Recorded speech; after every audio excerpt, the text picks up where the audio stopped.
हमको लगता है आप दिमागी तौर से पूरी तरह थक चुके हैं। ये गाड़ी चलाना भारी पड़ गया शायद आपको। एक काम करिए, आप सो जाइए, बाकी का बात हम कल कर लेंगे, ठीक है? क्यों छू रही हैं आप मुझे? अच्छा, नहीं छू रहे हैं। अब आप सो जाइए, हम बत्ती बंद करके आते हैं। आते हैं? मतलब आप इस रूम में सोएंगी? अच्छा, तो अब समझा।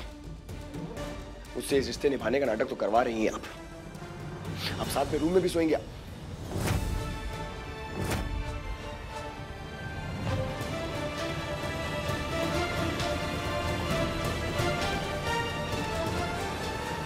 हम अगर यही चाहते ना तो गांव तक आने का इंतजार नहीं करते। वही सहर माँ आपके कमरे में पूरे हक से डेरा जमाए बैठे हुए टंकी के चोट पर, और आप कुछ कर भी नहीं पाते। एक ही बार आपके कमरा में आए थे, उसके बाद खुद ही नीचे चले गए ना सर्वेंट क्वार्टर में, गए कि नहीं? तो फिर क्या बोल रहे हैं आप? और सहर माँ का आप पति आन करके सोते थे, नहीं ना? तो फिर ये सब क्या है? हम आपको अपने घर लेकर आए, दादी अम्मा से मिलवाए, हमारे रिश्तेदारों से मिलवाए, गांव वालों से मिलवाए, आपकी खातिरदारी किए,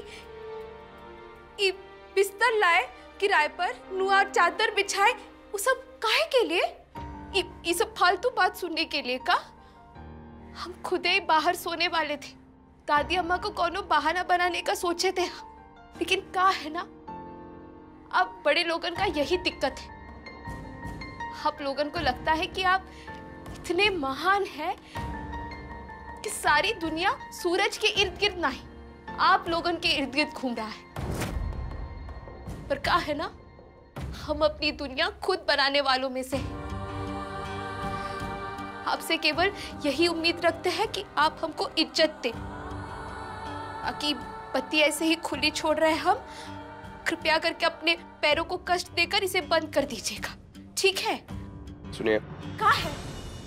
इतनी अकड़ दिखाने की जरूरत नहीं है। जैसे आप मेरे कमरे में नहीं सोई थी, मैं भी आपके कमरे में नहीं सोना चाहता। तो आप सोइए आराम से अपने बिस्तर पे, मैं बाहर सो लूंगा।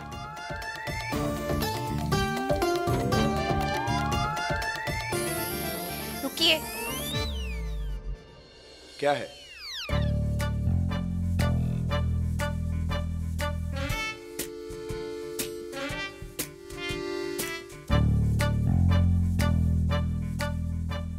मच्छरदानी है, लगा लीजिएगा, वरना गांव के सारे मच्छर आपको उठाकर कोनो दूसरे गांव में ले जाएंगे।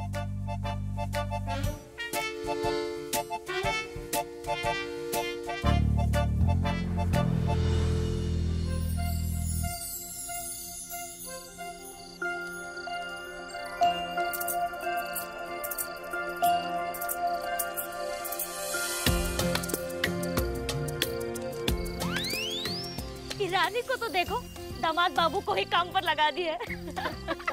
अरे मंजरी, ये जो रानी है ना, पक्का इन पे जादू टोटका की है। अब बताओ, वहाँ शहर में एसी कूलर का ठंडा ठंडा हवा लेते होंगे, और यहाँ देखो मच्छरदानी लगाने के पूरी कोशिश में लगे हैं। बेचारे दामाद जी भी ना।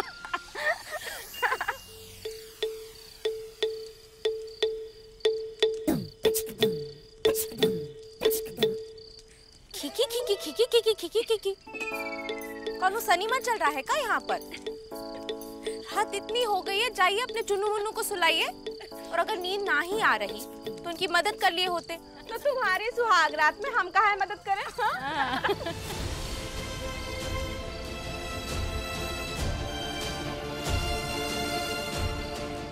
अच्छा ठीक है, चाहिए। शुभ रात्रि। अरे जा रहे काहे भड़क रही हो? जा रहे हैं।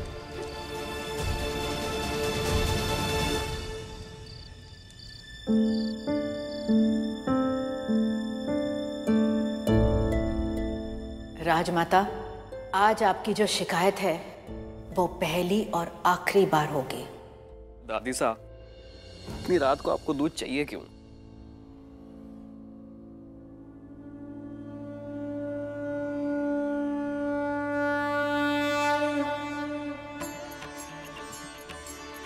हे भोलेनाथ, हमारे परिवार की इतनी परीक्षा क्यों ले रहे हैं आप? जो हो रहा है उसे जल्द से जल्द ठीक कर दीजिए।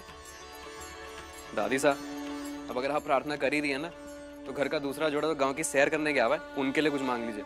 सबसे ज्यादा जरूरत इस समय उन्हीं को है। विक्रम, आप यहाँ बैठिए और अपने भैया और भाभी सा के लिए प्रार्थना कीजिए। जी दादी साहब।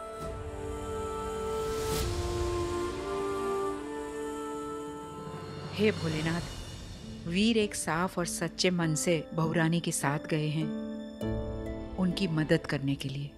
2 दिन वो दोनों एक साथ रहेंगे, उन्हें थोड़ा वक्त मिलेगा एक दूसरे के करीब आने का, एक दूसरे को समझने का। उन दोनों के बीच जो भी गिले शिकवे हैं उन्हें दूर कर दीजिए। कुछ ऐसा कीजिए कि ये सब सच हो जाए, वो दोनों असल पति पत्नी की तरह एक दूसरे के करीब आ जाए। अब दादी साहब ने इतनी दिल से प्रार्थना करी है तो पूरी तो करनी पड़ेगी भगवान जी। जय भोलेनाथ। ये आपसे होना होता ना तो अब तक तो हो चुका होता। रहने दीजिए, हम कर देते हैं। कोई जरूरत नहीं है, मैं कर लूंगा। पूरा गांव देख चुका है कि आपकी बस की बात ना है, और आप करने बैठेंगे तो सुबह हो जाएगी और तब तो मच्छर भी ना ही होते। हम कर देते हैं। कोई जरूरत नहीं, कहा ना मैंने। अरे इतना अकड़ काहे दिखा रहे हैं आप? एक मच्छरदानी के चक्कर में आप अपना दिमाग खराब कर रहे हैं। अच्छा, आपको करना है ना, हम जो करते हैं वो करिए। आइए।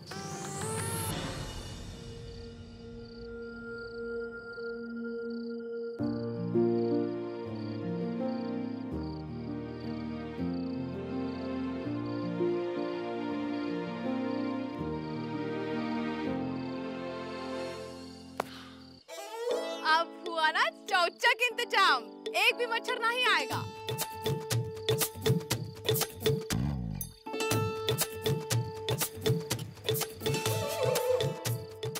क्या है? आप तो ऐसे देख रहे हैं जैसे ताजमहल खड़ा कर दिए हो। अरे मच्छरदानी है, कौन अजूबा नहीं। सबसे बड़ी अजूबा तो आप हैं। कुछ भी करती हैं, कुछ भी बोलती हैं।